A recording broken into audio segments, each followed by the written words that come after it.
Hello and welcome to the season summary. And it's live, of all things. Obviously, as with every week, I am Ian. Oh, Mike. We are FDT-TV and we are talking everything football. Although this week we are only talking Premier League. We're not getting into the Euros just yet.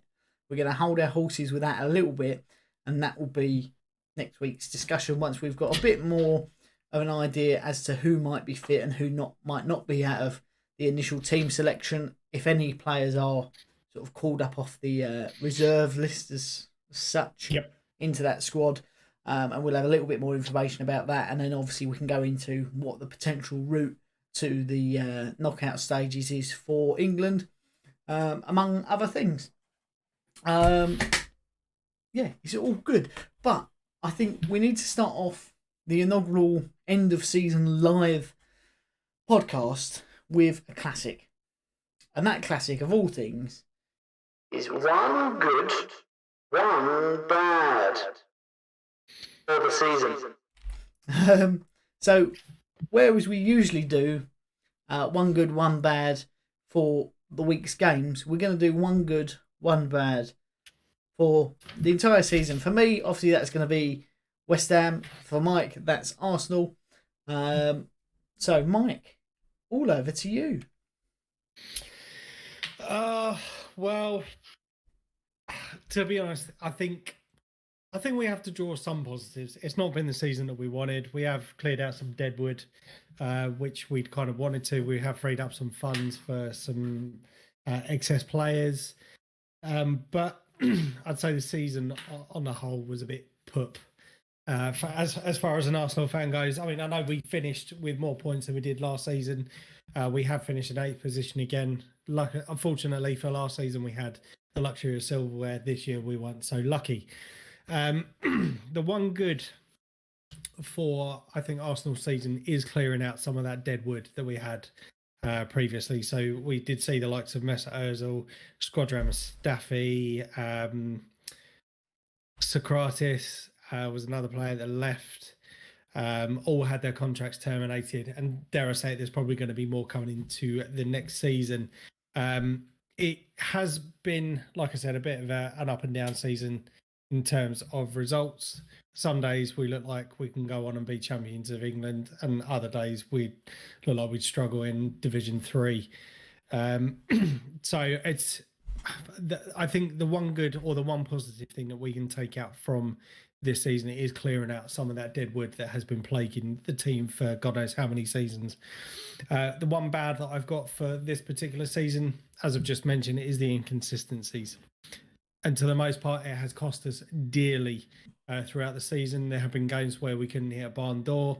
There are games that we've barely tested ourselves as opposed to the opposition keeper. I think the only thing they have tested is Arsenal fans' patience. So we have seen some good games throughout the season. We have seen some truly abysmal games throughout the season. And I think our league position, I think, is fair. I think if there was any chance of us finish with any sort of European football, I think it would be doing an injustice to all the teams above us. Obviously, I'm not bashing on my team. You know, I'm an Arsenal fan. I'm very passionate about my club. I have seen on social media just recently there are people that have been praying that we lose the last game of the season. I don't care who you are. For me, it's a term I've seen bandied around loads over the last couple of seasons, the term plastic fans. And I get some people are not happy with the way that the club has been run, but you do see some people with an absolutely disgusting attitude, not only to the team, but also to individual players as well. And maybe it's just the generational thing in me, but if you can't say anything nice, don't say it at all. But unfortunately, that's not one of the luxuries that social media has brought around to giving the pleb a voice, if you excuse my expression. But so the one good for me is, I suppose that we finished with more points than we did last season, but the clear out of the deadwood, I think, has been vital for us. And the one bad is the inconsistencies throughout the season have cost us. Fair enough. So we've obviously you missed out on European football. You pushed on that a little bit. What is your attitude? What's your hope going into next season? Do you think we're going to see the Arsenal of old, or do you think this is going to be a rebuild project for the next 4 to 5 seasons? It is a tough one, and it's something that I mentioned in a podcast a couple of weeks ago. I think it very much depends on our recruitment over the summer. Like I said, we have cleared out a lot of the deadwood over the course of this season, which is good. Through contact terminations, sending people out on loan. I know some of those players are going to come back. So just to confirm, you've got Joe Willock, who's had an outstanding second half of the season with Newcastle. Will he come back and be instrumental with us next season? Me personally, I don't think as bad as it sounds, I don't think he fits into an Arsenal squad. But you never know, things may change. He's obviously improved his game, 7 goals in 7 games. Guendouzi is a player I think we sent out on loan to possibly look to try and get rid of. Lucas Torreira, another player I know we were looking to get off the books and was kind of vital in getting Thomas Partey in. But I can see him being shipped out. So William Saliba has had a fantastic season out on loan and was the transitional season that I think Mikel Arteta was looking for. I'd say Kolasinac again. I know he went out on loan and went out on loan to Schalke, so he is due to come back. But again, I think he's another player that we will look to get off the books. Obviously, with David Luiz confirming just recently that his time at Arsenal is done. Best of luck to him. I think he massively improved under Mikel Arteta.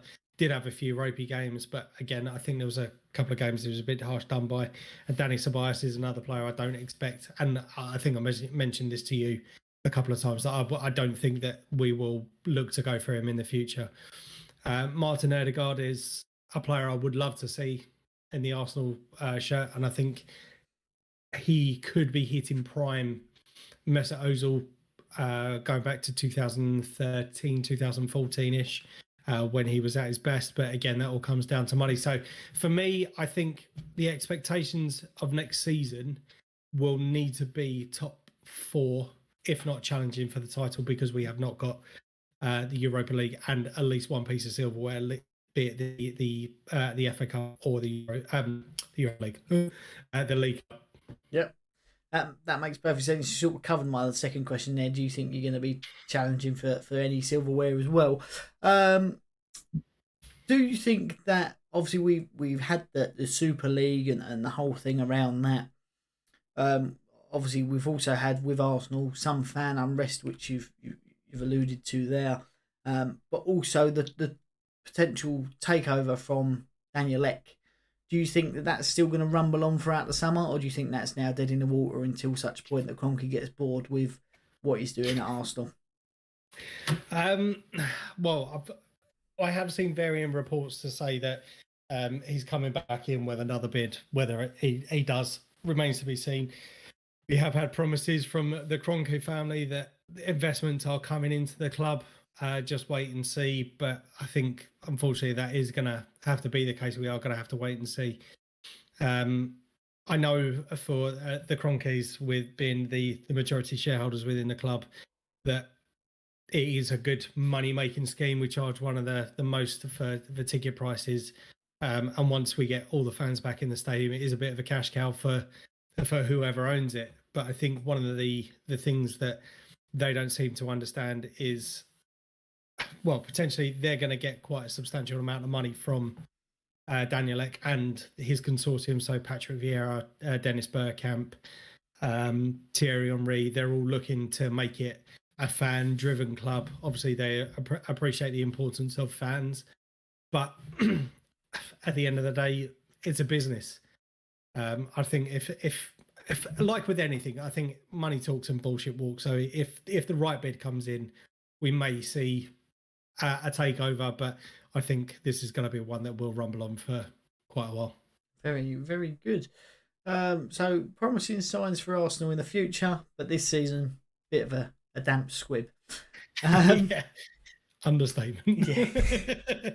Well, so there were moments, there were shining moments in his season. There's no denying that. I mean, that opening day fixture against Fulham, if it had carried on like that, then you would have been happy, wouldn't you? But it sort of that was a flash in a pad, and you only see the very best every now and again. But as with West Ham, wasn't quite the case, was it? We've had an excellent season. For most West Ham fans, we've overachieved any expectation. Usually we're fighting the relegation battles. This year we were up in the nosebleed seats and fighting for Champions League football for most of the season. So that is my one good, is that we have got European football. It's not Champions League, but it's much more that we could ever have hoped for, I think, as a fan base. I mean, at the beginning of the season, I was saying a good season for West Ham is to finish in the top 10. This year, as I said, we've been fighting for Champions League football for most of the season. And yeah, to do what we've done with such a small squad, and the way we've done it, the players playing with the determination that they have done, and the work ethic to keep on fighting throughout, it's just brilliant from my perspective. The one bad is that it could have been so much more. If it wasn't for some key injuries, we say that our whole spine of the team was out injured all at the same time, and with such a small squad, not a lot of squad depth, it's very hard to keep that going. So for the injuries and literally one or two bad performances, and I'm talking opening day against Newcastle, that sort of on-field protest of the sale of Grady Diangana, who actually hasn't done much this year, and the tired game at Fulham, where we didn't have anything left in the tank. That was a game prime for the taking. Throwing a 3-goal lead away against Arsenal. I mean, we scored 2 own goals in like 5 minutes, and then you scored a late one.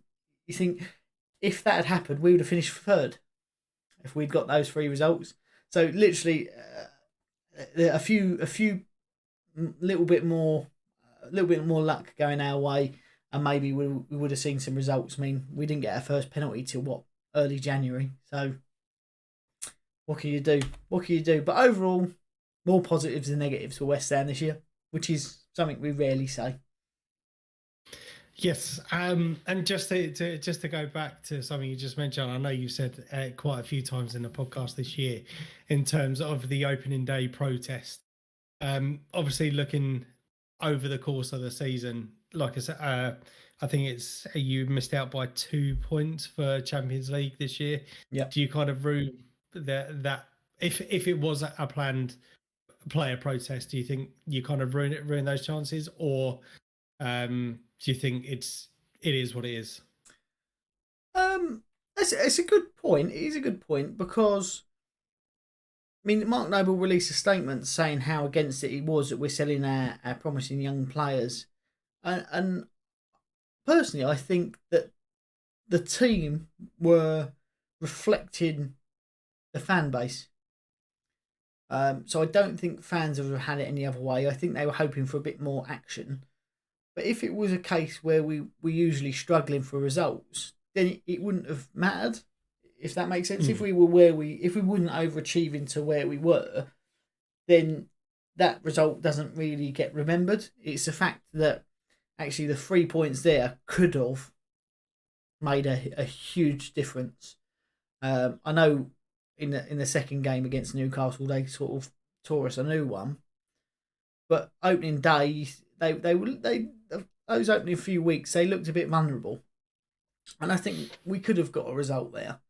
But I do just think it was just a reflection of fed up fans, and the players were reflecting that, saying we are with the fans, that we should be nurturing these players, not just getting rid of them. And that's something that we have seen fairly recently as well, the whole fan power type attitude, which I think has been brilliant over the course of this season as well. European football. Yes. Are you looking forward to playing in Europe again next year? No. Well, yes, I am. No, I'm not. I mean, we went to see West Ham's last dabble in Europe, didn't we? Against Astra Giroud, or whatever they were called. With very unsuccessful results. I mean, we are a different team. I do think we've got more about us. The bit that concerns me with it is like we saw with Wolves, very long seasons. I know we go into the group stage, but that's an extra 6 games minimum. If it goes badly, which with a squad the size that we have is a little bit concerning. So I'm looking forward to it, but there's that little voice in the back of my head going, "Don't get your hopes up too much." You know, we've got Antonio's the wrong side of 30. He's been really good for us, but there are points where he's not been an out and out striker, so he's missing that sort of clinicalness. And the injuries we saw to Fabianski, we saw to Antonio. You know, it's an aging squad. We need some more squad depth and youthful squad depth that have got the legs to do the running for game after game. I know you mentioned a couple of weeks ago the possibility of quite a substantial investment into the West Ham squad. I know this is probably something we're going to be discussing literally all over the summer anyway, but over what areas do you think are going to be key for West Ham to invest into? Not necessarily specifically players that you think you're going to go after, but what positions do you think need to be filled? Okay, that makes sense. Sorry, I've just got moustache in my mouth. Yeah, I mean the reports were coming out that we were going to see like 100 million budget. From what David Moyes has said, he's playing that down. I don't know whether that's because it's not guaranteed or whether some of that comes out of what they can generate through player sounds as well, because you look at the likes of Yarmolenko, who's not really played. He's been on the fringes. Get him off the wage budget. Allegedly, he's on something like 90 grand a week. So, okay, you could get two £40,000 players a week for him sitting on the bench. I think the fact that we're in Europe, we will get more money, but will it be put back in? Don't know. We need a striker, definitely. I mean, Jesse Lingard's come in and been phenomenal for us, but I think Manchester United are going to price us out of a move for that because he has impressed. So I think there are going to be more people after his signature, and with that, they know that they can drive the price up. I do think we need a new goalkeeper. Fabianski's been brilliant for us, but we've seen a few injuries this year. We've seen a little bit of the Flappy Hansky of old recently, which doesn't instill me with confidence that actually he's going to keep going for the next 3 or 4 years. Darren Randolph has done well when he's come in, but I don't rate him personally, and I don't think if you're going into even the Europa League and you go, "Oh, who's your goalkeeper?" Oh, it's Darren Randolph. I mean, I think most strikers across that competition will be licking their lips.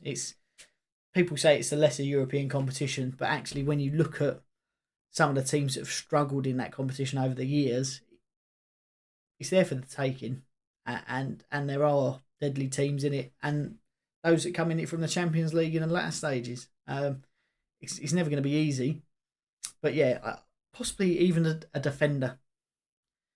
Again, we've got Diop, who's young, Ogbona's wrong side of 30, Dawson's the wrong side of 30, Balwain has been a bit hit and miss, and he's getting older. So I do think it is just focusing on squad depth and trying to get those players in for lesser prices, which David Moyes is renowned for doing. He did it at Everton for years. He's done it well with Souček, Soufal, Dawson, and getting those players that fit the mentality and are fit more often than not, which is something we've not seen in a long time. Yep. Yeah. Cool. So, it's what it is. I hope like as people have been saying, oh, we're gonna get Jesse Lingard, we're gonna get Tammy Abraham, we're gonna get this person, that person, and you go, no, we're not. We did spend a lot of money last year. I mean, Haller we got a little bit back for, but he was a flop. Anderson we got coming back into the squad, who we paid £35 million for. He's not got the worth. He's got the talent. He's not got the work ethic. So he's had a poor loan spell. So you're looking at maybe getting 10 million for him. I think we need to look at maybe free transfers. I mean, what's his name? Donnarumma from Milan. He's on a free transfer as a goalkeeper. Get him in. I don't think we can afford the 12 million a year wages, but we're in Europe now, baby. We are fucking massive. We are fucking massive. And that's just the obesity levels of the fans. I mean, we know Noble's going. That's the other thing. Noble's retiring at the end of next season. So it'd be nice to send him out with some sort of silverware. But I do just think we're going to struggle with the squad depth. I really do. But that brings us... See what happens. That's a nice little segue, isn't it? That signings of this season.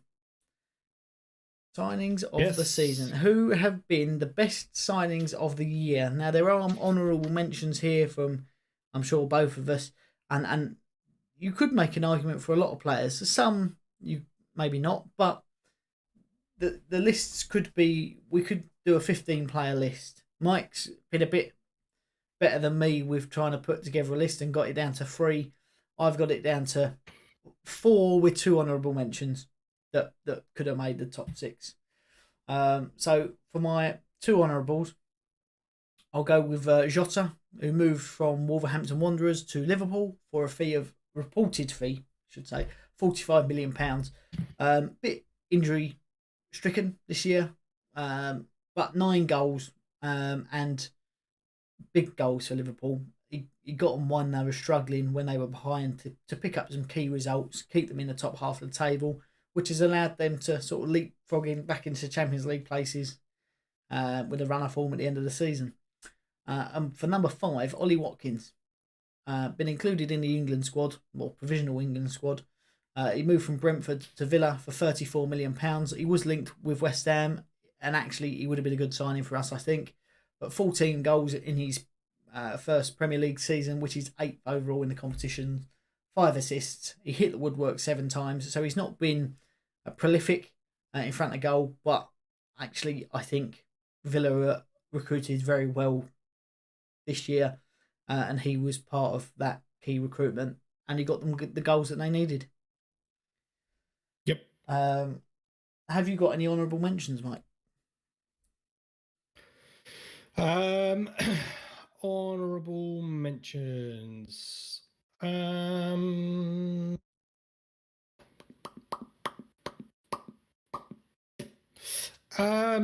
know we had a brief discussion of this just before the start of the podcast, just basically catching up. I am going to go for my honourable mentions because I know there's a couple that we do agree wholeheartedly on. And I know this one caused a bit of a debate for us. And to be honest, listening to your arguments as you're about to hear, I think would pip this one to the post. But for me, Ruben Diaz for Manchester City. Obviously, last season, I think we did see Manchester City struggle defensively. And certainly towards the start of this season, they had a few issues with injuries and stuff. Ruben Diaz, I think, has been absolutely amazing for them. And it has also improved the defenders around him as well. We've seen John Stones rediscover his best form around him. So for me, I know he was quite a substantial amount of money. And to be honest, it's definitely paid off in the fact that they've won the Premier League again. I'm not saying that he's the only reason that Manchester City have won it, but obviously when you're scoring more than you let in throughout the whole season, it's got to be a good thing. So obviously we have got the Champions League final coming up this weekend, I believe, as well. So obviously Manchester City and Chelsea going at it in that competition. With the way that Manchester City have finished the season and for the majority of the season, I think they are going to win it. I'll be very surprised if Chelsea do win it. But yeah, so for me, Ruben Diaz has to be an honourable mention. Yeah, I do agree with you. I mean, the only thing that it was on my provisional list of about 15 players. A couple of reasons why I took him out. One was the price. There's no doubt in the quality of him. One was the price, and compared to some of these other players, I went a little bit with sort of how much bang do you get for your buck. They spent a big buck and got a big bang, but he's lived up to the price tag, I think. The other reason I took him out of my list was because under Manuel Pellegrini, when Diaz was 19 years old, we could have signed him for like 12 million quid. Instead, we opted to sign Carlos Sanchez on a free transfer, and I mean we might as well just had a pile of dog shit on the pitch.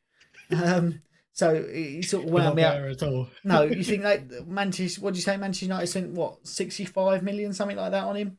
You think? I think it was about 61. 61. Well, even if we'd signed him for like 11 million quid and then sold him 2 seasons after, you couldn't moan at it. You mean imagine having Diaz, Rice, Souček, and Soufal in your team. We would have finished in the top 4 without a shadow of a doubt. My fourth on the list, Eduard Mendy, goalkeeper that Chelsea bought from Rennes for £24 million in closing weeks of the summer transfer window. He made 31 appearances. He got 6 clean sheets in his first 6 games. Ended up with 16 overall in the Premier League, which was second in the competition. Made 57 saves. I think they've become a lot more defensively sound under Tuchel. So some has to go for the manager as well. But he has been solid for them and been instrumental in them being able to get to a Champions League final and finishing in the Champions League places. But doesn't quite make the podium. Doesn't quite make the podium for me. There is one better. Yes, I completely agree. The just in relation to Mendy, I know there's been a few kind of changes, and I think when he signed for Chelsea, there was a bit of speculation as to how well he would do, and I know that there has been good competition between him and is it Aretha Balaga? Yep.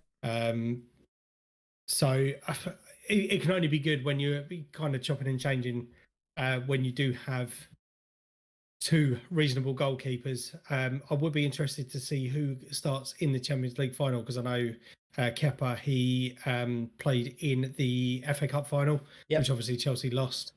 But yeah, it's bit of a strange one I think for some at the start of the season, but obviously definitely proved his worth. I think fair play to him. Yeah, I think it could be Kepa playing in the Champions League final, only for the fact that I read today Mendy had pulled up in training with a hamstring injury.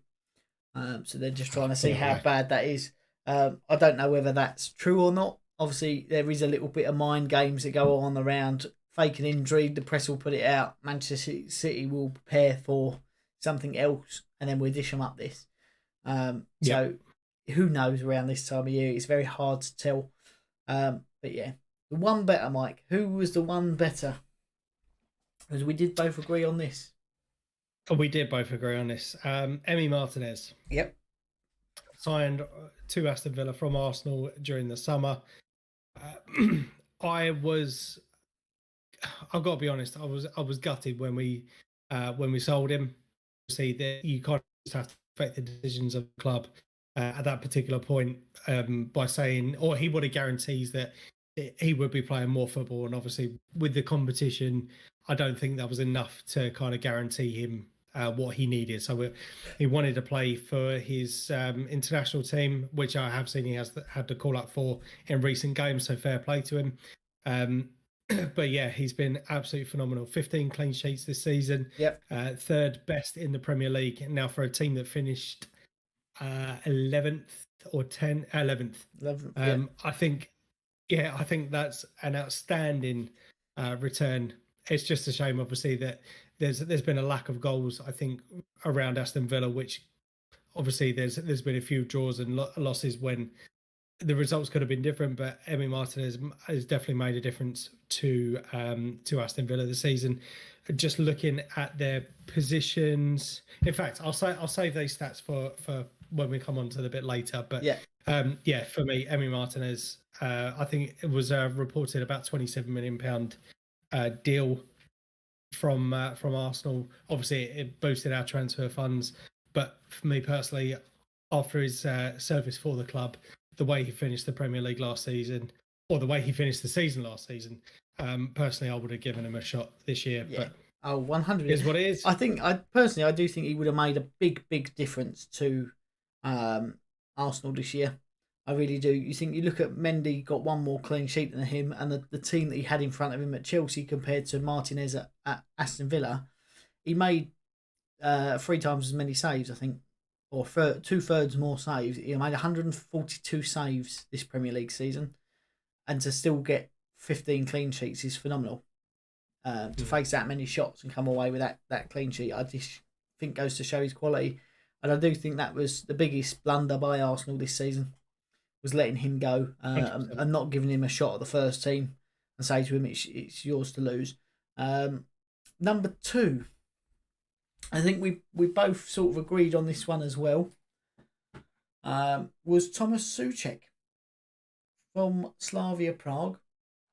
West Ham signed him, obviously. We had him on loan for the end part of last year, but £16 million got us 10 goals, 1 assist, 78 tackles, which is 15th best in the competition, 62 interceptions, which is 6th best, 246 recoveries, and 234 aerial duels, which is more than most teams got combined throughout their team. He's just a monster, and he runs and runs and runs.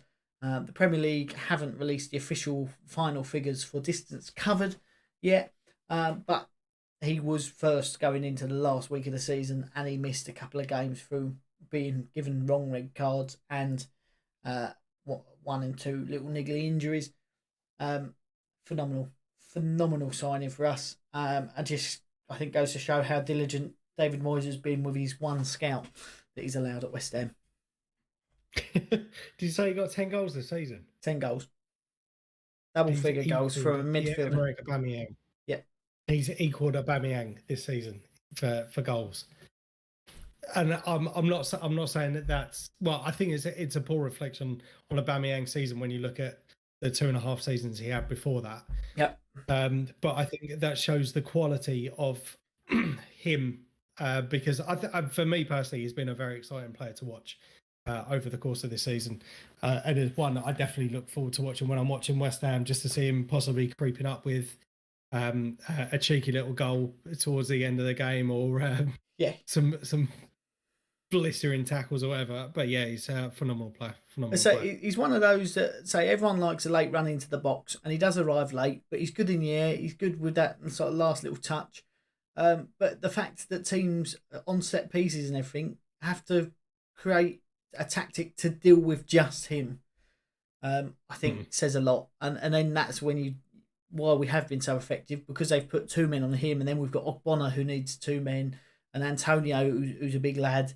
Craig Dalton, who's like a freight train. That's why we've been so effective from set pieces this year. And I think that is a lot down to his just aerial prowess. But long may it continue. He's been linked with Barcelona, but I think we should tell him stick it up their arse. Personally, I don't think he would suit the style of play at Barcelona. If I'm honest, I think he would do the hard work, but the cute little passes and that it's not his, is it? He likes to run. He likes to run quickly and lots and be able to get in the air, and that's not how Barcelona play. Number 1, we obviously you mentioned Diaz there. He was in my list, but for me there is only number 1, and that is the bang for the buck. I don't know if you agree or you disagree, but I've put my signing of the season, Vladimir Coufal, again from Slavia Prague to West Ham, a mighty £6 million. I remember, if you go back to one of the beginning podcasts at the beginning of this season where we signed him, I was like, who the hell is this guy? Why have we bought this guy? What is going on? How wrong could I have been? For a right back to get seven assists, 13th best in the competition in his first year in the Premier League, 2 goals, 169 recoveries, 0 errors leading to goal, and 73 tackles, with a sort of hard as nails mentality. The fact that he's training on his days off and bringing that to West Ham and getting people to do it with him for £6 million, I think it it's just the best. I mean, I think if we were to resell him now, we'd easily get 30, 40 million for him without any question. And that's why he's my number one. Yeah, but it's like I said, it was something that we briefly discussed about, and from my picks to your picks, I think for the overall bang for your buck, I think it's well deserved to be where you've placed him at number one. And to be honest, after your explanation, I think it's definitely tipped the scales for me, and 100% agree with you. I mean, if we'd paid same as what we had that, or some people have paid, so say we paid the 24 million that Chelsea paid for Mendy, I would go with that sort of what I expect it would have been a run of the mill signing. But it's just the price tag that went with him, the £6 million, and that's not even that's all in. That's if he hits all the targets and we achieve everything we wanted to. The upfront cost was 5 million, so it's all very good. But we've made signings of the season, but there can only be one player of the season. Yeah, we did discuss this beforehand, and we actually both come out with the same player. And I think it pains us both to say, yes, who that player is. It's Paul Pogba. Yep, and that's just a 1 gram Souness up. No, go on, Mike. Who is our FDT-TV player of the season? You've quite rightly hit the nail on the head. It is a player that I think it's an unquestionable decision for the pair of us. He's been absolutely phenomenal for his club, and to be honest, if the rumours are the rumours that have come out recently are true, this club is definitely going to struggle if he does go. But Harry Kane, for me, player of the season. 23 goals, first in the Premier League, 14 assists, first in the Premier League.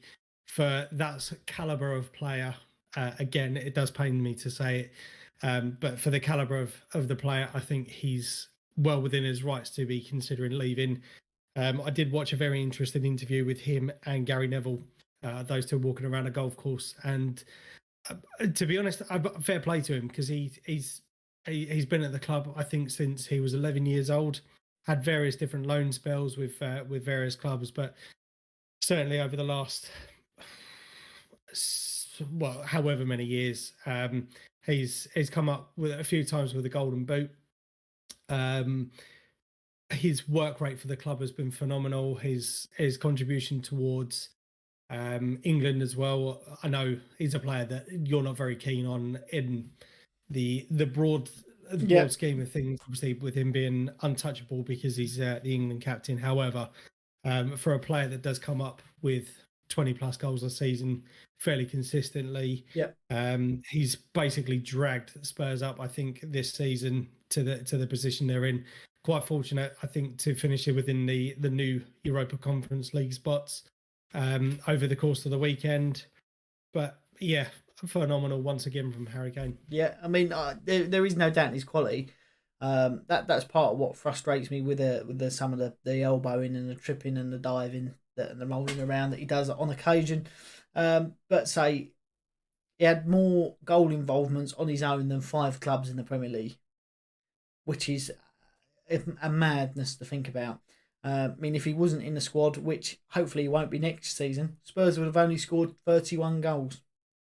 It's less than West Brom, who finished with 26 points and got relegated.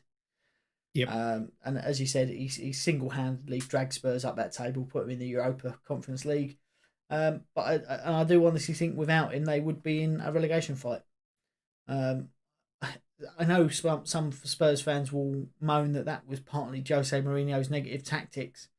The guy scored 23 goals and got 14 assists. You can't say that's negative. He's a top goal scorer in the Premier League. I do think Spurs that I don't think Spurs fans can hold a grudge if he does go. He's given them he's taken them to a few finals which haven't gone right. He wants to win, so he doesn't want to finish and go, I wish I'd moved and won 8 Premier Leagues, 15 Champions Leagues, and Super Cup. I don't think he wants to turn around and go, I've got an Asia trophy medal. That's it. And I think one of the difficulties as fans is that when you love a player, let's be honest, when you love a player, you for all the time they're at the club, you think, yes, he's the best thing since sliced bread. No one can compare to him. But at the end of the day, he wants to be able to look back on his career.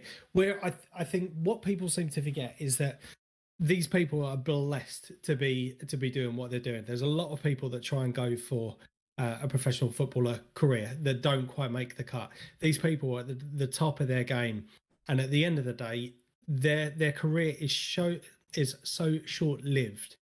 In the grand scheme of things, we're working from the ages of 16 up until we're 65, busting our asses off day in, day out. At the end of it, we've got our families and our pensions and all that sort of stuff to show for it. But that's all very well and good. When you're an elite athlete, you want to be able to turn around at the end of your career, out of your relatively short career, by comparison, to say, oh, look, I've won this, I've won that.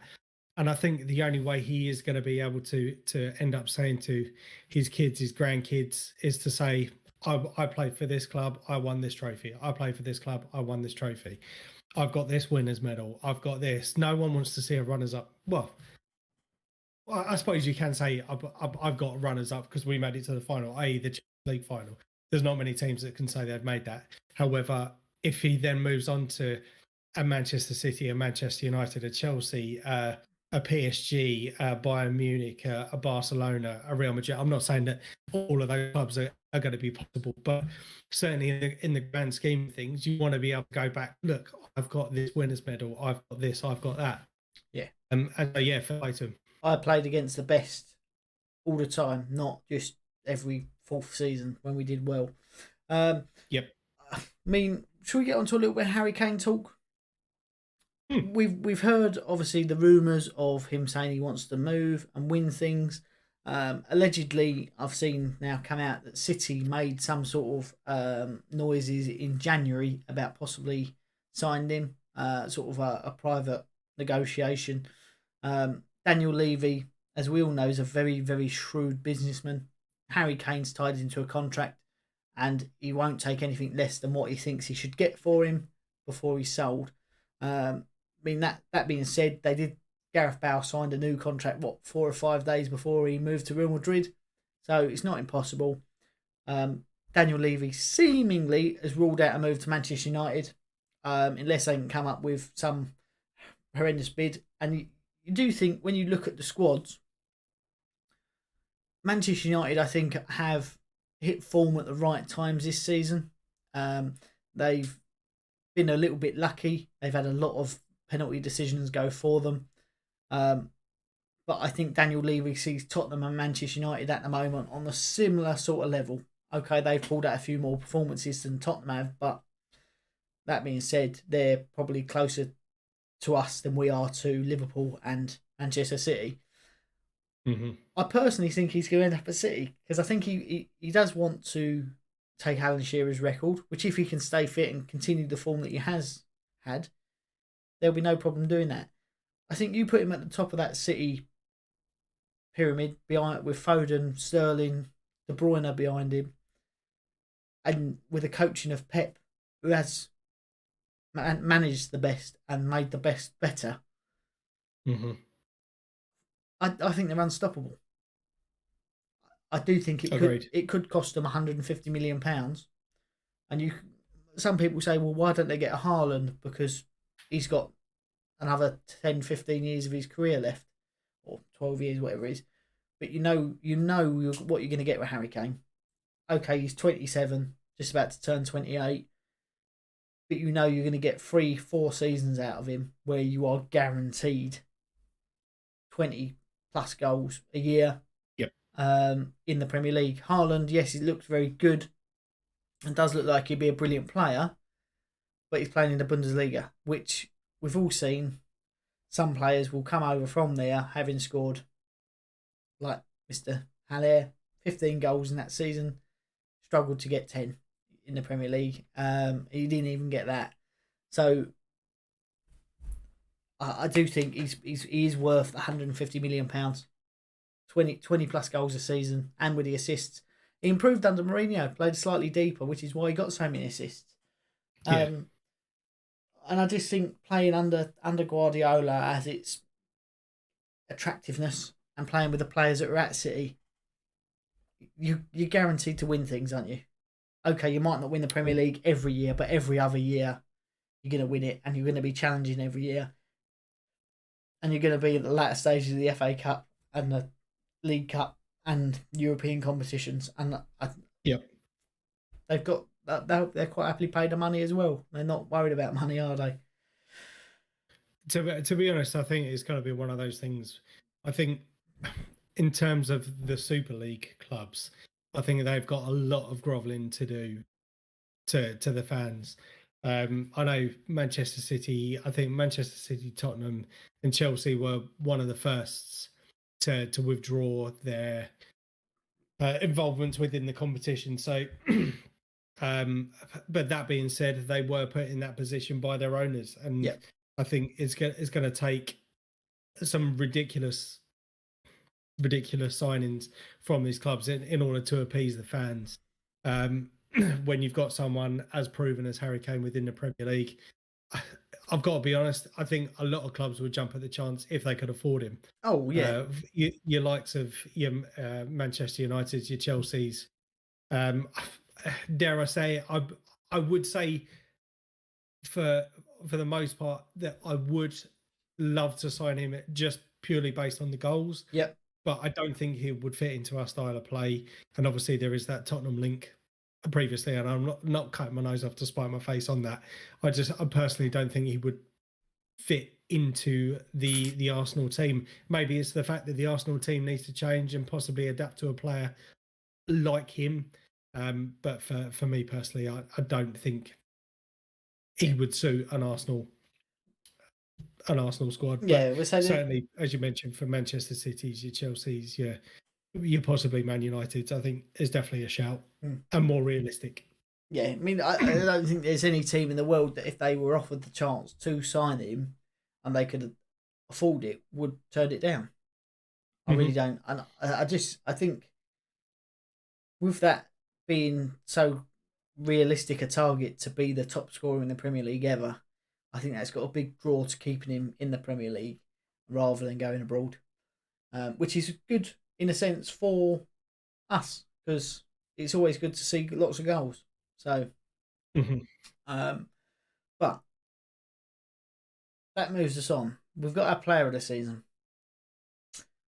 There have also been the emergence of a lot of young players this year. For some clubs, they've relied on them. For some clubs, they're filling a gap of a legend. For some, it's one of those where clubs hope that they can keep hold of them and build a team around them. I mean, I've got 4 nominations, which I'm really undecided about. They've all got a shout for me to be in there. There is one I sway more towards, but that's because of my own affiliation. But for me, I'm going to put this out to a fan vote on Twitter. So, do you want to? To be honest, go on. I was just going to say, I think that's a fair shout to put it out. I know the Twitter campaigns are something that's gained a bit more momentum for us just recently. So yeah, I think it's a great shout to put it out to Twitter. I know you can only have 4, and again, the discussions we had before the start of or the recording of this, I think the 4 that you picked are definitely the right 4 to go for. So to start off with, we'll start off with Bakayo Sakashi, shall we, from Arsenal? Yep. We liked him last year. We liked him at the beginning of the year. He made 32 appearances in the Premier League this year, 2 from the bench, 2,561 minutes played, which is phenomenal for a young player. 5 goals and 4 assists within that. I thought that was going to be a lot more. Obviously, it is in all competitions, but we're looking at just the Premier League. 978 passes in total, 25 tackles, and 6 big chances missed, which he's. I mean, I have included this on a couple of them. The big chances missed.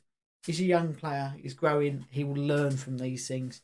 And personally, I think he's been the best player at Arsenal by a country mile, and 100%. single-handedly been trying to drag you up the table all season. Yep. And he's one of those players for me.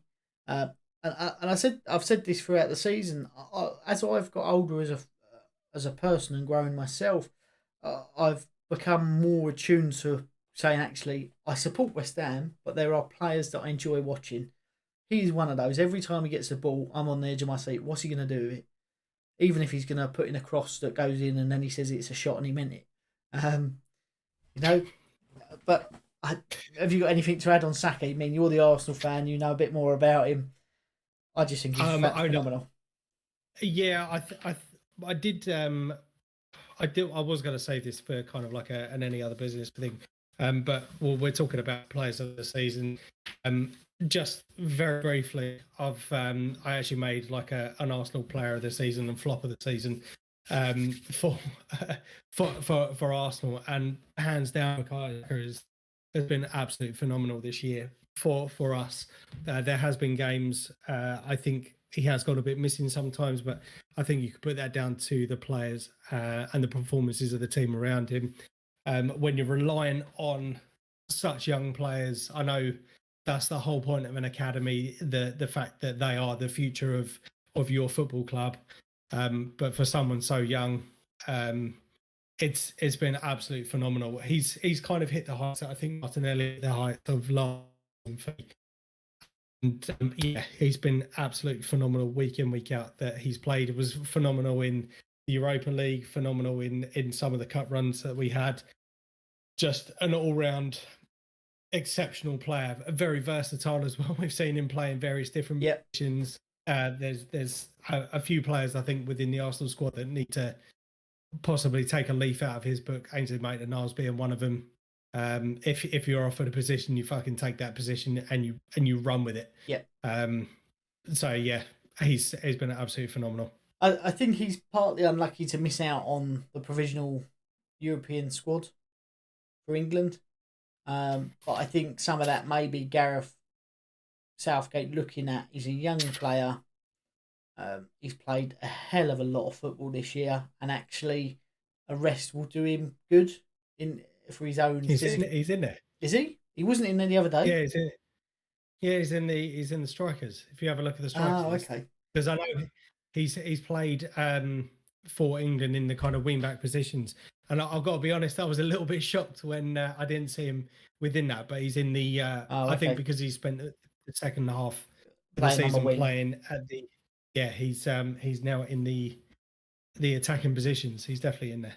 Fair enough. Well, that's a mistake on my part. I don't think he will go just for that reason, though. That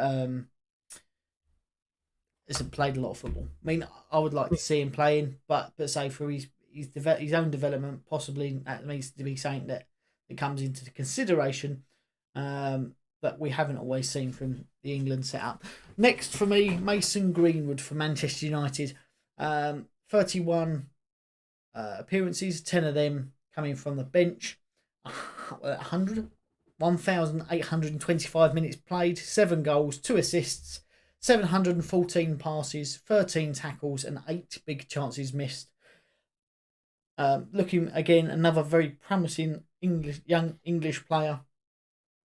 He's mainly played on the right wing this year, but with Martial, Rashford and Cavani ahead of him, it's going to be hard to get time through the middle. And I do think he's been very good.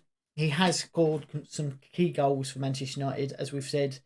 They hit form at the right time. He seems to be scoring the goals when they're struggling. And say, again, very young player, and if he can continue to develop at the rate he has done and be given the opportunity to play, I think he will become a top player in no time. Not really much else to say about him. Say it's nice to see him scoring, and when he gets the ball, it does look like he wants to take on players. But yeah, prospect for the future. But up there, that's what this is for. The top young players of the season. Yep. Next, one that really excites me, or I think personally is one of the best players in the Premier League already. And he's very exciting to watch. That's Phil Foden for Manchester City. 28 appearances, 11 from the bench. And considering the squad depth that Manchester City has got, he's done well to earn those minutes, I think. 16,012 minutes in total, 9 goals, 5 assists, 762 passes, 22 tackles and 10 clearances. There was a lot of talk at the end of last season. Would he be able to live up to the billing and step up to the plate and fill that gap that David Silva left? And I think he's done phenomenal to do that. Mm-hmm. Talk about walking on the shoulders of giants. One of the best players that the Premier League had seen in the last 10 years and was consistent in David Silva. This young guy has stepped up and sort of started to make that position his own. We've seen him play on the left wing. We've seen him play as a false nine. We've seen him play in midfield. Again, a bit like Saka, he just wants to play football. Put him on the pitch. If you put him in goal, he would just try his best to play there. But every time he gets the ball, he's entertaining to watch. And the other thing is that he, I think, is got to be on a level par with Phil Jones for face pulling. You have mentioned it. He's phenomenal to watch, but when you're watching his face rather than his feet on occasion, that's even better. I'm only jealous, so that's what it is. And last but certainly not least, a player who, before they went on England duty, had played every game without foul the last 2 seasons, I think. This season, 32 appearances, 2,880 minutes, and more than any of the others. Only 8 losses when he was in a team in the Premier League, which is madness. Only 2 goals and 1 assist, but he has got 1,526 passes, 59 tackles, 59 interceptions, 233 recoveries, and 35 clearances. So for his interceptions and his recoveries, he is well up there with the very best of the best in the Premier League. And that is Declan Rice. Should mention his name, really. You probably would have guessed it. But being, he's our on-field captain, doing that at such a young age, having the weight of such a ferocious fan base on his shoulders, he has been phenomenal. And we are a better team with him in the team. We certainly missed him when he was injured. But yeah, they are my 4 players, or our 4 players, I should say, who all have got a deserved right to be named the FDT-TV Young Player of the Season. Agreed. I just want to interrupt very quickly. A quick update on the Europa League final currently being played between Villarreal and Manchester. It's 30 minutes into the game, and Villarreal are winning 1-0. Hey! There we go. I mean, I know a lot of people will go, "Don't sure you want an English team to win?" No, I don't want Manchester United to win anything. Thank you. That's the whole point of what I've been going on about. Yeah, so I mean, we did have an honourable mention. I've said I liked him throughout the season. You brought him up as another one who rightly had a claim, but I just think he was picked to the post because we could only have 4. So who would that be? So my honourable mention would be Emil Smith-Rowe. Phenomenal young player. Again, he's a player that we've seen glimpses of over this couple of seasons, and with the whole Mesut Ozil debacle, it was quite fitting as to how well he's done this season. Mm-hmm. Has picked up or did pick up a couple of injuries, I think earlier on in the year and the back end of last season, which is why there has been a delay for his emergence within the squad. But his work rate is phenomenal. his attitude is exemplary. The same with all the Arsenal youngsters that we've seen emerging this year.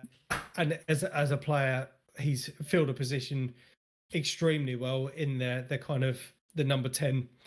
Like I said, the Mesut Ozil position, but can play it out on the right hand side. Like I've already just said, his work rate is phenomenal. Only with the 2 goals this year, but I definitely think he's a player that is going to cause problems for teams for next season, without a shadow of a doubt. Yeah. It was my honourable mention. Yeah, and I do think he's a worthwhile shout. He's just been an unfortunate victim of the fact that we can only have 4. Yes, yeah, absolutely. Personally, I do think if you can keep hold of some of your players, likes of Saka, Emil Smith-Rowe, Martinelli, that some would say you don't deserve to. They deserve to be playing against the best, week in, week out. Then the next few years could be very promising for Arsenal. Because if they keep developing at the rate they have been, then it's going to be a scary attack in 3 years' time. Well, when you look at the likes of Kieran Tierney, Gabriel Magalhaes, and some of the others, they're still relatively young. I mean, Tierney's only 22. Gabriel's 22, 23. Yep. So we've got players tied down to a fairly reasonable contracts. We just need to build teams around them. Yeah, so we really do. It's a case of playing to the strengths of those players and letting them hone in their craft, and just say excel, which I hope they do. I always like to see people doing well. I think if everyone plays really well, it makes for interesting games. Absolutely. So, that being said, so we've got our player of the season, we've got our young players of the season, and now we haven't gone with a full team. Let's put it that way. I think we should have a player each for our players of the season: 1 attacking player, 1 midfield player, 1 defensive player, and a goalkeeper. So, means we've got 1 each. I will let you kick off with our attacking player, or your attacking player for our players of the season. Okay, so we've already mentioned this particular player, Harry Kane. Yep. Without a shadow of doubt, needs to be the attacking player for our team of the season. Like we mentioned, 23 or involved in 37 goals for Tottenham Hotspur. Another golden boot under his belt. Not much needs to be said about Harry Kane. Yep. He's got to be in there. Yep, and for me, I have the same player. Harry Kane would lead my attack of the players of the season.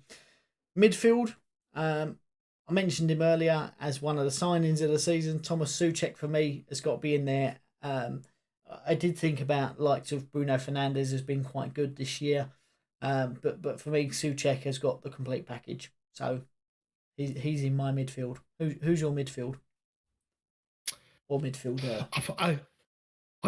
To be honest, mate, I can't disagree with you on that one. Again, we've gone into a lot of depth for those. Yeah, I think for potentially all these players, he's been absolutely phenomenal, exciting to watch. And yeah, he's. I think he's going to be a player to watch over the next couple of seasons as well. Yeah. Defense. Who is your defensive player of the season? So again, me personally, I would go for Ruben Diaz. Yeah. Just because for what I mentioned earlier, he's changed Manchester City's defence. He's improved the players around him. Obviously, contributed a few goals this season and helped Manchester City to a title-winning season. It's a close one, and I don't disagree with your opinion. It would just be my choice. Yeah, we'll say I shortlisted this to 3, and it was a struggle to get a single player. Ruben Diaz was in that 3. Vladimir Coufal was in that 3, but coming out on top with 11 clean sheets and 8 assists, which is the highest for any defensive player, and 9th overall in the Premier League, was Aaron Cresswell. And he did pick the post just for the fact of how deadly his set pieces have been, and the amount of assists that he has this season. That's the only reason he picked the other two to the post. If I could have 3, then they would all be in there without a shadow of a doubt. And last but not least, a goalkeeper. Some would say Ederson, finished title winner, top of the clean sheets. But for me, it is the man that Arsenal let go, Emil Martinez. I think he's been phenomenal. I think without him in goal, Aston Villa would have been in a relegation fight, as we said earlier. 154 saves this season. Third clean sheets in the entire Premier League for a mid-table club. Phenomenal for me, absolutely phenomenal. But who would you go with? Agreed. Emil Martinez, without a shadow of a doubt. It's a player over the course of the season. I've tried to kind of like justify it in my head, as I mentioned earlier.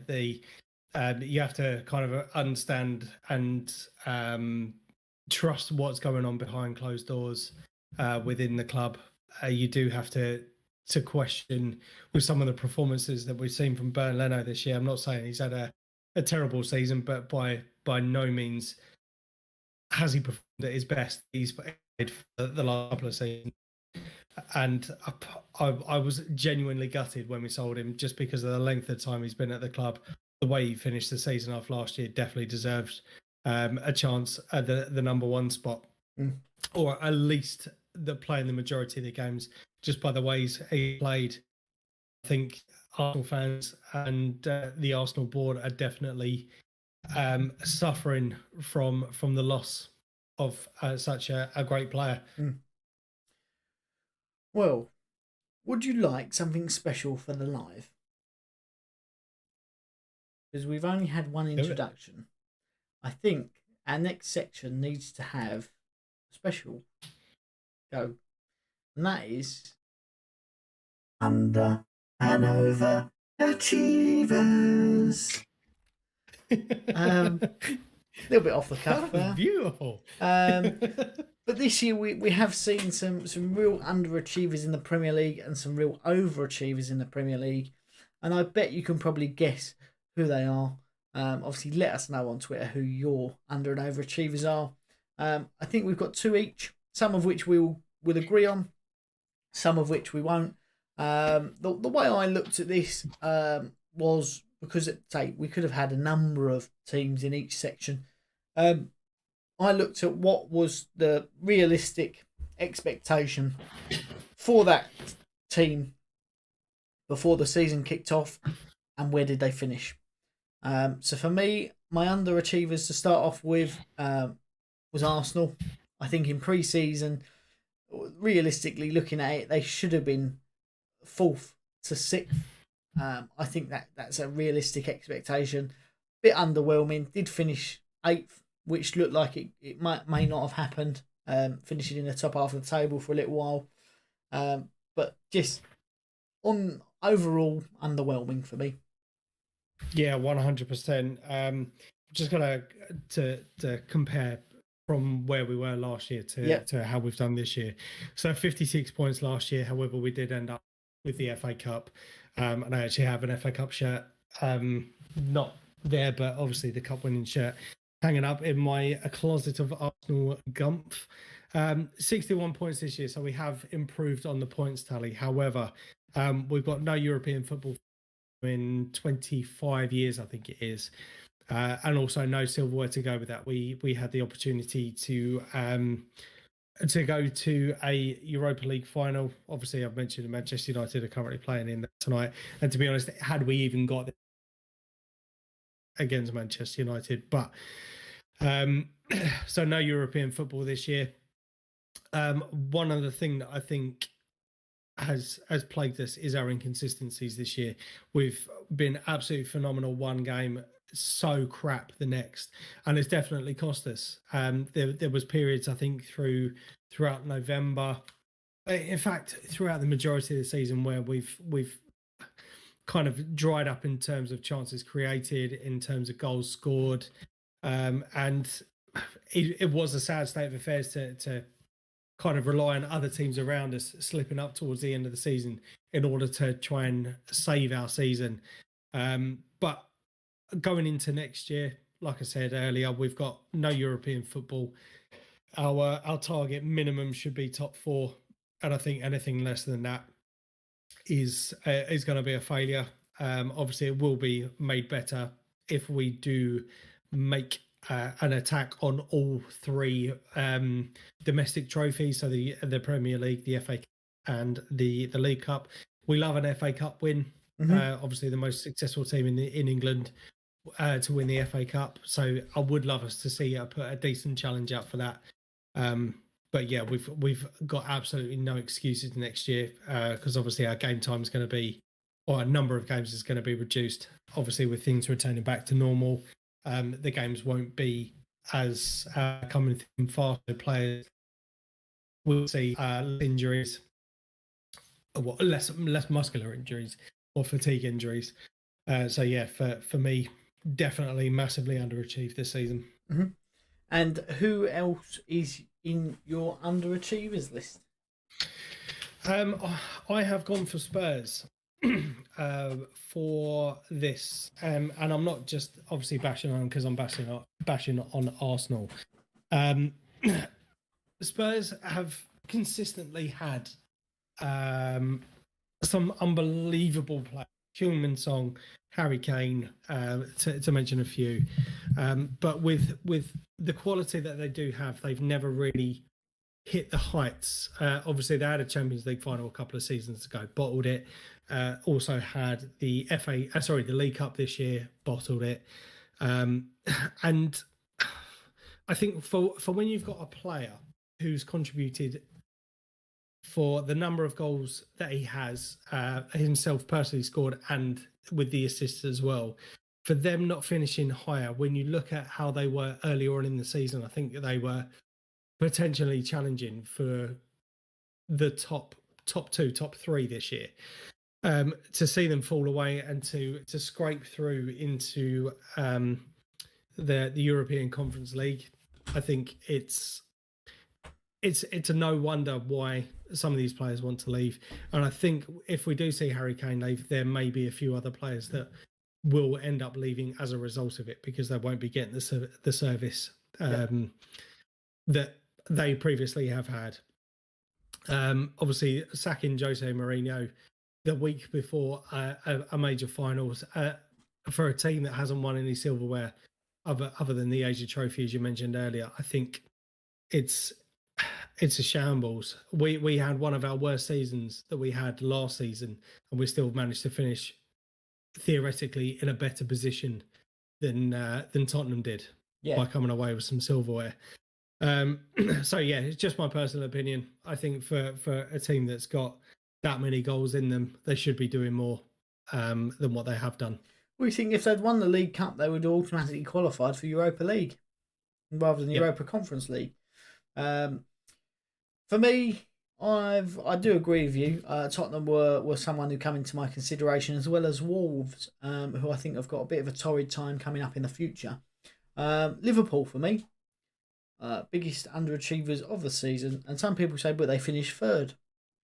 Well, for me, the pre-season would have been another title challenge. They should have been there or thereabouts. They did finish 3rd, but by 17 points behind Manchester City. And it was only really the last 4 or 5 games results went for them. They did their bit, but results around them went for them. If they hadn't, I do believe they would have finished where Tottenham are. And at that point, you are saying that's a really bad season from Champions League and title winners to 7th. Or possibly worse. And a lot of people will say, well, you've got to blame Jordan Pickford. If you're that reliant on one player, I know one player can make a difference in a team, but if you're that reliant on one player, then that's quite concerning because, say, who knows what could happen. Yes, it was unfortunate Jordan Pickford put in that challenge on him and he got injured, but equally he could have fallen down a bit of a drain or a dip in the training ground and been out for the season as well. I just feel like it's they've blamed their team effort and their team performance on Van Dijk, even though he had nothing to do with it. So I do feel a little bit sorry for him because he is quality, and yes, he does make players around him better. But to finish that, or to have the season they had and just be lucky at the end to nip in there, for me, is just a complete underachievement. Yeah, no, fair shot. And to be honest, I think just looking at their finish of the season is probably why I discounted them, not taking into account some of the abysmal performances that they've had throughout the course of the season. So yeah, it's a fair shout, and I think I would say in their defence, I know they have missed key players or a key player that was undoubtedly transformed them over the last couple of seasons. Yep. But I think from their perspective, they did make some good recruitments in the grand scheme of things. Obviously, we mentioned Jota earlier, who's unfortunately been hit by a few injuries this season. But they've had to have makeshift defences and makeshift this and makeshift that through varying different injuries. But I think from where you look at where they finished last season to how they finished this season, it was like two completely different teams. Yep. They were very fortunate last year not to have as many injuries as what they had this year. And I think obviously with the break that they had in the season last year, but granted up until the break, they were unstoppable. And it was kind of like after the break is when the rails started to come off. But by that point, they were so far ahead anyway. And then you look at the season before that, it was like 1 point behind Manchester City, and what a fall from grace this year has been for them. So I will kind of stick up for them in terms of injuries have kind of plagued their season, but that's where you need the squad depth, and that's where other teams I think has come good this year. And overachievers, for me, it has to be West Ham. At the beginning of the season, we said, for me, it was mid-table to top 10. That's where I wanted to finish. That's a good season for us, is finishing at a top 10. The fact we finished 6th with a record points tally and was so close to Champions League football is only, say, few key injuries. Antonio was out, Fabianski was out, Ogbonna was out, Rice was out. Yeah, the whole spine of our team was out. That we did sort of fall from grace a little bit. But for me, the fact that we finished 6th with record points is phenomenal. We're in Europe, and it just goes to show that we are fucking massive. 100%. Yeah, I definitely agree with you on that one. When you look at how they finished last season, 16th last season up to 6th. European football again for the first time in a couple of seasons. 62 goals that you scored this year in the Premier League against 49 that you had last year, and kind of the reverse for goals conceded as well. You've definitely been a lot more solid. So 47 against this year, whereas you look at last year's 62 goals conceded. So I am very, very interested to see what happens for West Ham next season. Not so much because of you've got the added pressure of the Europa League, which I'm not saying is going to be a bad thing for you. Obviously, I know one thing you are a bit concerned about in terms of the squad depth. Yep. But West Ham need that opportunity to buy the balls, fucking run with it. Will we see some issues next season in terms of that kind of taking a precedent, and we seeing their Premier League form fall away? Again, I think it just depends on how you recruit over the summer. But yeah, fucking fair play. West Ham have been absolutely brilliant this season. I think our recruitment, although players we bring in will be very important, will be more important to keep some of our key players. Souček, Declan Rice, if we can keep those two, then we're on the right track. If one of them goes, it's not the end of the world. If both of them go, which is, it's not nice to say, but it is a possibility because the big clubs are sniffing around both of them, then that changes our midfield completely. That changes the solidness we've had all year. But yeah, I think the key to recruitment this year is keeping players rather than signing players and just adding here and there. Who else, in your opinion, Mike, has overachieved this year?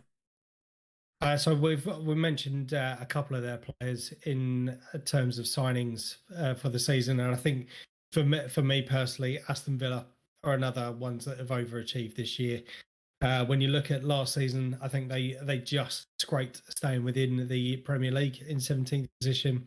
This year they have finished in 11th. The third most clean sheets within the league. 55 goals compared to 41 goals last season scored and 46 against, whereas you compare that with last season with 67. So we mentioned one of the players earlier, Emil, being a massive difference for Aston Villa this year. But I think just looking at those two stats, it goes to show how important he has been. Obviously, we mentioned earlier 15 clean sheets for a mid-table team. I think it's phenomenal. One of the areas they clearly need to work on is scoring more goals. But obviously, as you mentioned, Ollie Watkins, first season in the Premier League. I don't think we can look too badly on them. Again, I think with the run that they've had this year, they definitely need to invest in their squad again for next year, as all of them do, to be honest. But I think next season they could be there or thereabouts again, if not possibly a little bit higher. Yeah, we've been singing their praises for the recruitment at Aston Villa all season. I think if they can get it right again next season, then we're going to see another big improvement. I mean, they see a couple of key injuries as well this year, didn't they? You think McGinn was out for quite a while, who's, for me, a solid midfielder. Grealish, who's the talisman and the captain, he's also been out for a fair while as well. Again, I do think the key to Aston Villa's next season as well is partly keeping Jack Grealish. Manchester United have been sniffing around. Tottenham have been sniffing around. There are a number of big clubs, you could say, that he would fit into, and he's talented. He does spend a lot of time on the deck, but so does Mohamed Salah, who's classed as one of the best in the world. So he can, without a doubt, I think, walk into most of, if not all, teams in the Premier League. So I think keeping him is key. For me, Leeds come up from the Championship last season, and I think their target this year would have been to avoid being in a relegation battle. I don't think they would have been fussed much after that. They actually finished 9th, only 3 points off of a European place. They was 2 points behind you. So I think if you offered Leeds fan before a ball was kicked this year, if you said this season you'll finish 2 points behind Arsenal, I think most of them would have bitten your hand off for that result. Wouldn't have anticipated Arsenal finishing so low down, but 9th for a first season back in the Premier League. A lot of weight on their shoulders, obviously, with people expecting the world for a lot of history behind Leeds. Some wishing that they would fail at the first attempt. But yeah, I do think they've played very well. And again, a little bit more money coming in this year. So potentially, if they can keep Bielsa and he can get his recruitment right, we could see some really expansive and interesting football next year. Yep, 100%. But speaking of next year, Mike, what do we think is going to happen next season? I mean, I got Manchester City winning the league this year, right? And if they sign Harry Kane, I don't think there's anyone else you could look at. But who could we see challenging for the title next year? So this is obviously just my personal opinion. Some of you may disagree with me. I think if you look at the likes of Liverpool fans, when I give this list, a bit of a spoiler alert, Liverpool aren't in my top for next season. But when you look at, I think, how lucky they were this season, as you mentioned, the results falling for them very kindly towards the end.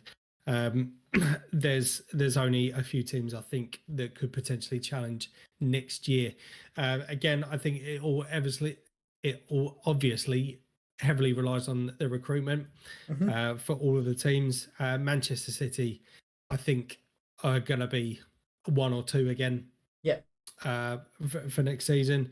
Obviously, we have mentioned their Harry Kane potentially signing for them, and I think if he does, as you quite rightly said, there's not going to be any other outcome than Manchester City winning the league. Yeah.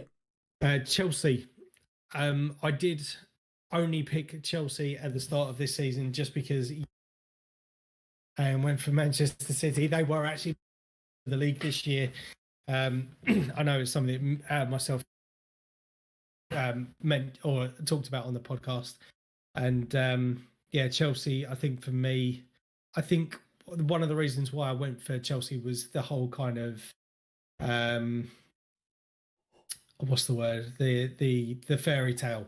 Frank Lampard obviously got to an FA Cup final last year. The writing was kind of on the wall, I think, for them with how they finished the season previously, and I just had big things for Chelsea this year. Not saying they've had a terrible season.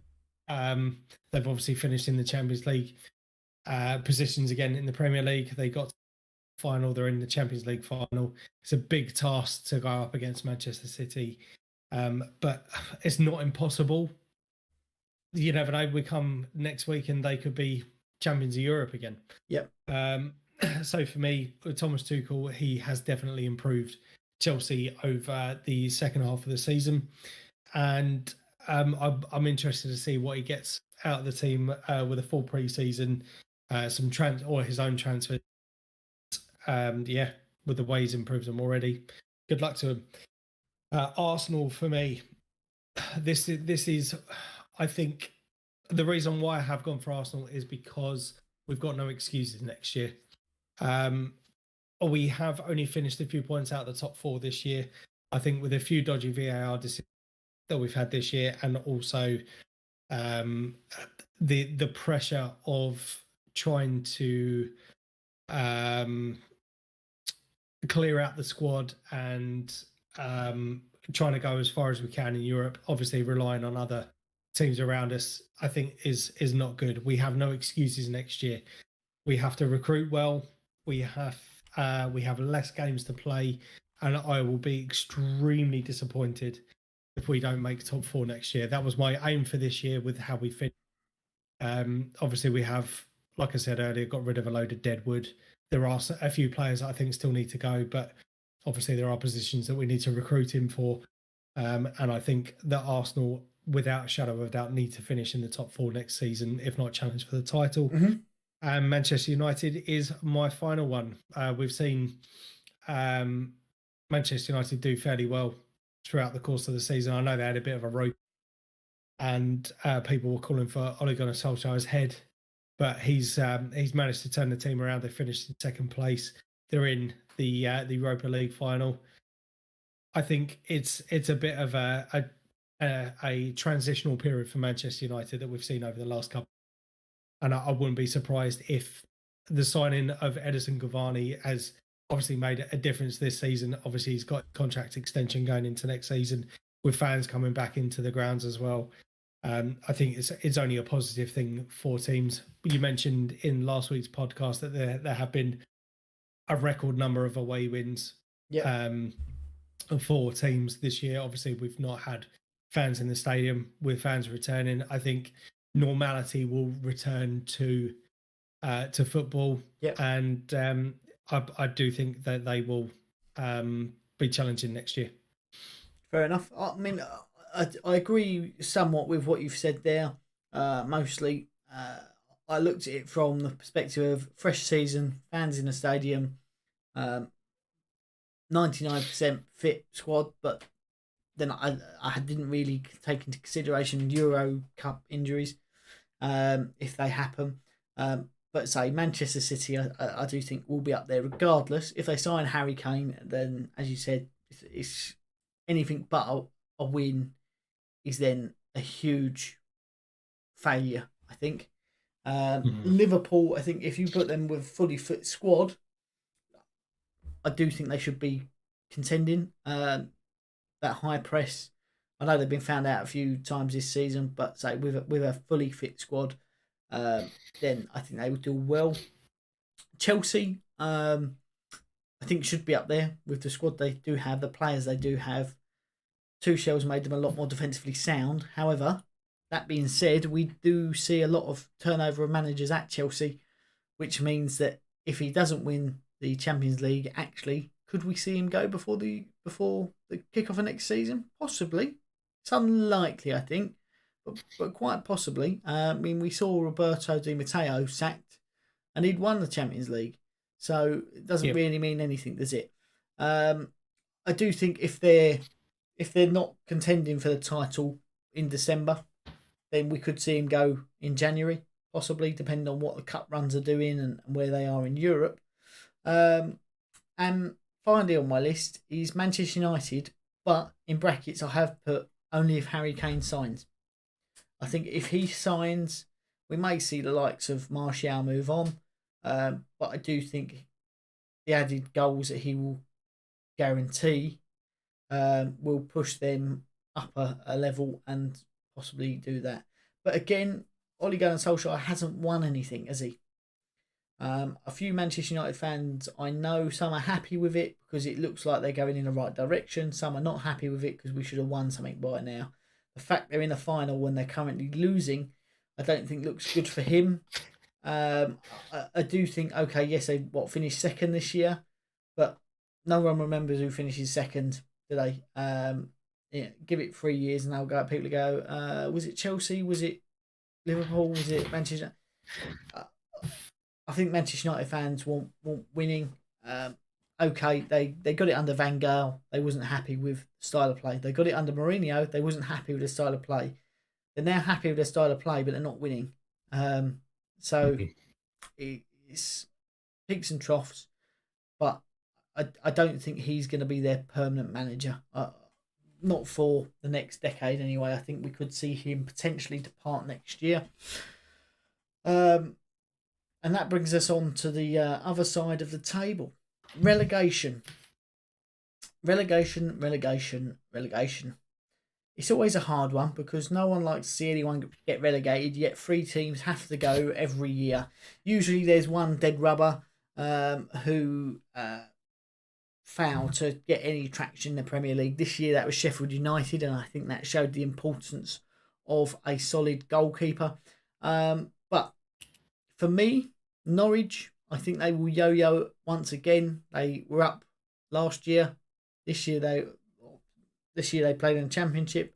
They won, and I think they're going to have a similar problem to what West Brom had. They're going to be going from being the best team by a country mile to being a team that wants to attack but hasn't got the quality to sustain it. Much like they were before, exciting to watch, but couldn't quite cut the mustard. So I think they're going down.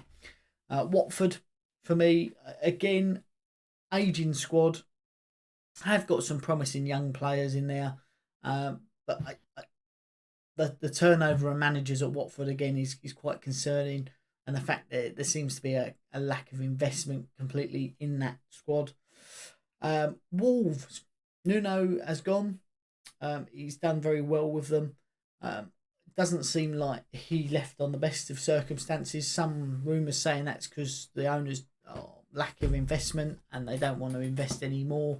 Or possibly they don't support him anymore, which don't know why, because he's been phenomenal. Obviously, we did see David Luiz headbutt Raul Jimenez into the next century earlier in the season, which has caused a big problem for them. They've lost their goals. But I just think Wolves, they were a very second half team in the Premier League, but they played very well and you knew you was going to in for a tough game. I think the next biggest thing, or the next big thing for Wolves, is getting the managerial appointment right first time of asking, which is hard to do. Yep. It is very hard to do. And the squad, okay, yes, they have got some good players, but Patricio is now getting on. He's in the last knockings of his career. Same with João Moutinho. No doubt in his quality, but he's getting on. So they're two big players that need replacing. I mean, Willy Bolly's is getting on as well. Connor Cody being linked with other places around, same as Traore. So it could be an interesting season for Wolves. I've got down here Brentford or Swansea, both in the playoff finals. So it'd be an interesting one to watch. I would like Brentford to come up. I think if they had come up last year and kept the likes of Said Ben Rama, Ollie Watkins, then they would have made a bit more of a hash of it. I think they're all right. They've got Ivan Toney, but I think he will probably be on the way out regardless. With the model that they've got to buy players for cheap and sell them on for a big profit, I think he's a quality striker, and I think someone's going to come in with big money for him. Swansea, I just don't think have got the quality to sustain the Premier League. I know they was in it for a number of years.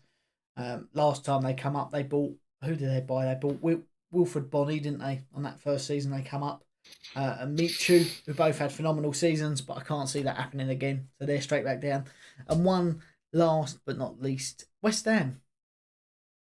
We've hit the highs this year of flirting with Champions League. I think this. I said it before and laughed and joked about it that we would win the Champions League and get relegated. I think we've got the potential to go to the knockout stages of the Europa League. But with the lack of squad depth, the aging players, and the fact that we know there's a bit of, I don't know what the word is, jiggery pokery, I suppose, with the ownership of West Ham, and the fact that they're all more about the money. I can see them pocketing that money as to, we'll take that out now because it's guaranteed, and cover some of our debt and loan you back half as much with twice the interest, and not recruit.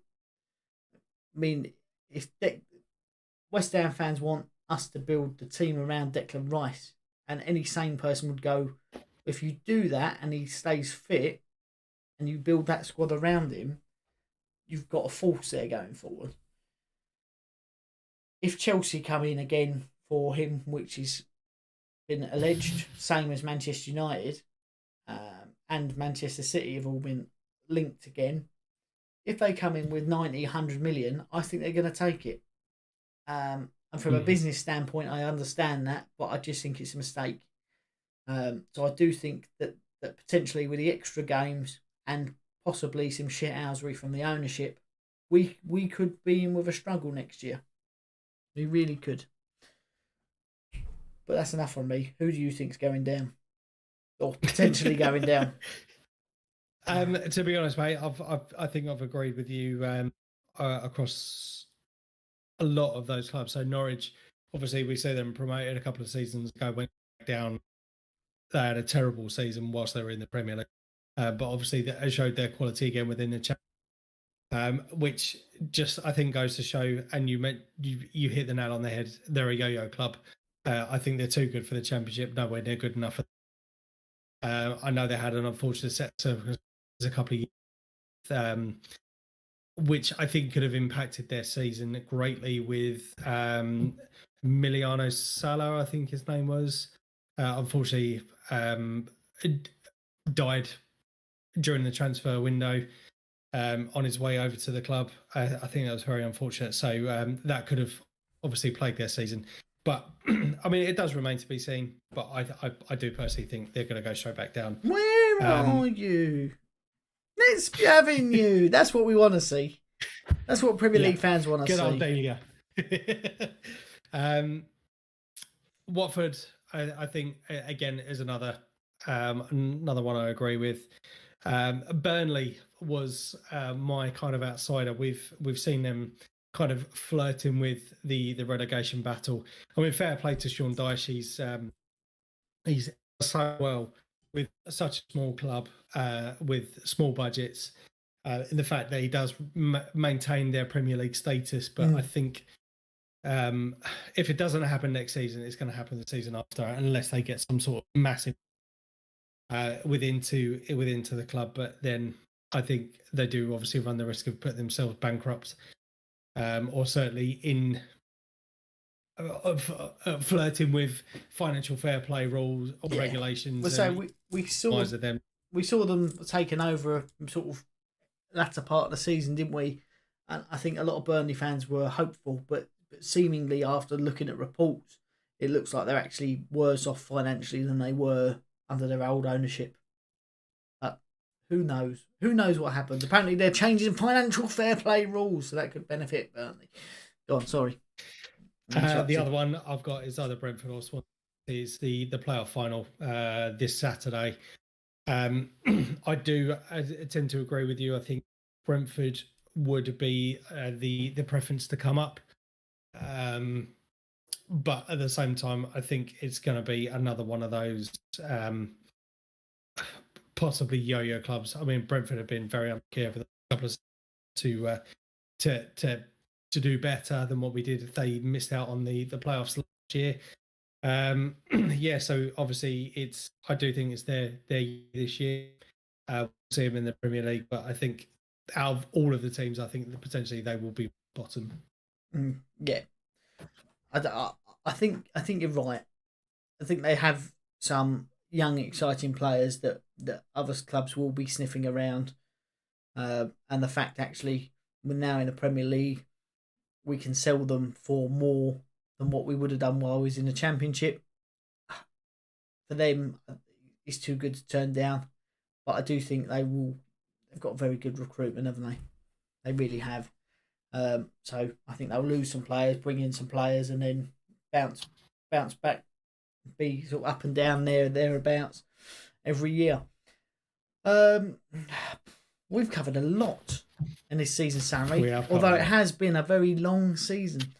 Obviously, if you haven't already, please make sure you're subscribed to FDT-TV. We have got coverage coming from the Euros, which is all exciting. Football continues, and then very shortly after that, obviously, the Premier League kicks off again.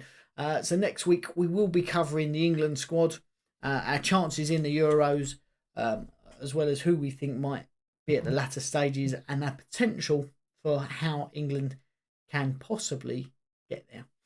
Have you got anything else to add for this week, Mike? Only just to let you know that Manchester United have equalised. It is now 1-1. And that man you said, Edison Cavani, transforming their season, he's there again. It would have been nice to see him sign maybe 4 years ago when he was in his prime, when he went to PSG instead, because he was phenomenal, wasn't he? But they couldn't make it work. But nope. Until next week, I have been Ian. I've been Mike. We are FDT TV. Thank you for listening, watching, whatever you're doing. We will see you soon.